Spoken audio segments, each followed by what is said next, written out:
अस्सलाम वालेकुम दोस्तों, मैं हूं आपके साथ आयशा और आप देख रहे हैं खबरी मीटर। तो दोस्तों, वाकई मुसलमानों के हालात बद से बदतर होते जा रहे हैं। फ़िलिस्तीन में तो मुसलमानों की ज़िंदगी कीड़े मकोड़े से भी कई गुजरी हो चुकी है।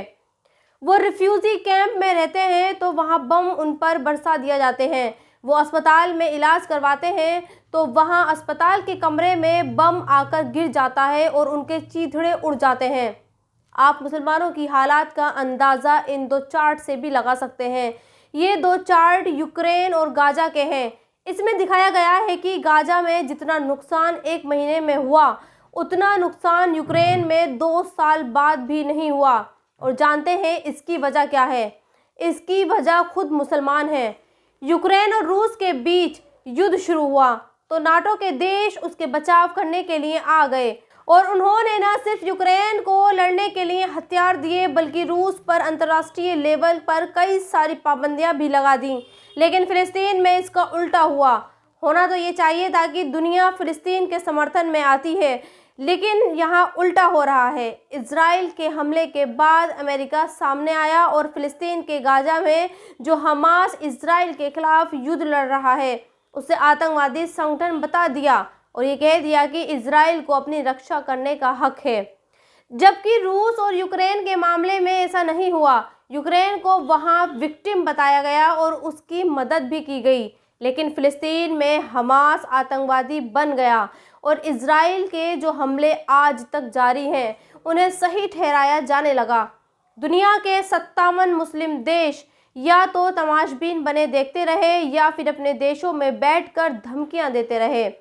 अब आप तुर्की के इस विपक्ष के नेता को सुनिए जो ये कह रहा है कि तुर्की दरअसल कभी फ़िलिस्तीन के साथ खड़ा ही नहीं हुआ, वो सिर्फ दिखावा करता है। ये नेता साफ साफ ये कह रहा है कि जिस तुर्की ने रूस के खिलाफ यूक्रेन को ड्रोन हथियार दिए वो फ़िलिस्तीन के लिए सिर्फ दुआ कर रहा है, उसे हथियारों की मदद नहीं दे रहा। कुछ ऐसा ही हाल सऊदी अरब का भी है।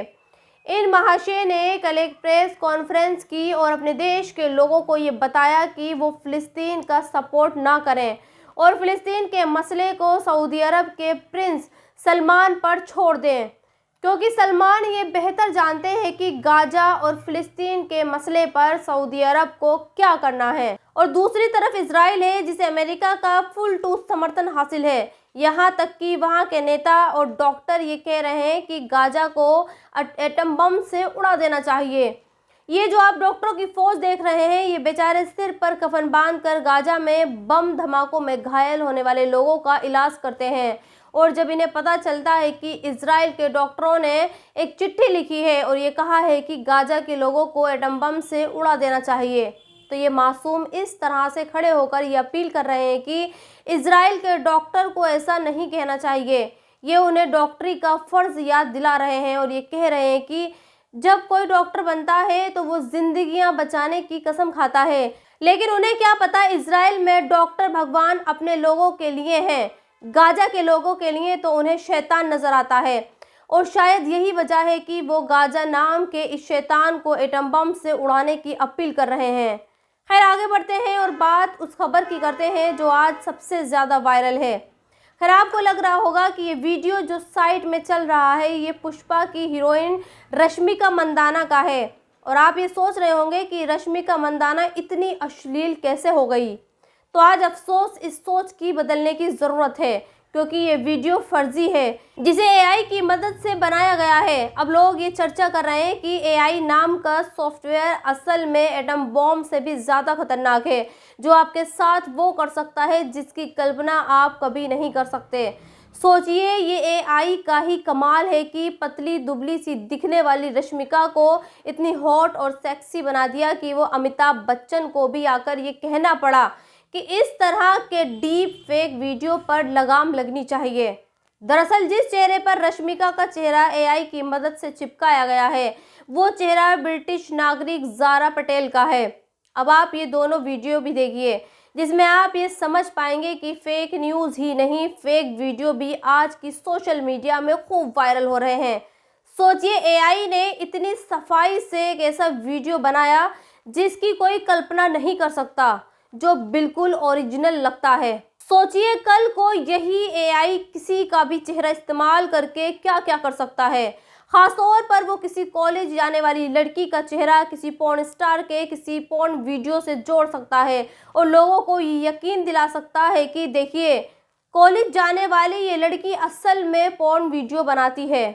फिलहाल यूनियन मिनिस्टर राजीव चंद्रशेखर ने ऐसे वीडियो बनाने वालों के खिलाफ चेतावनी जारी की है और इस तरह के डीप फेक वीडियोस के खिलाफ लीगल एक्शन लेने की भी बात कही है।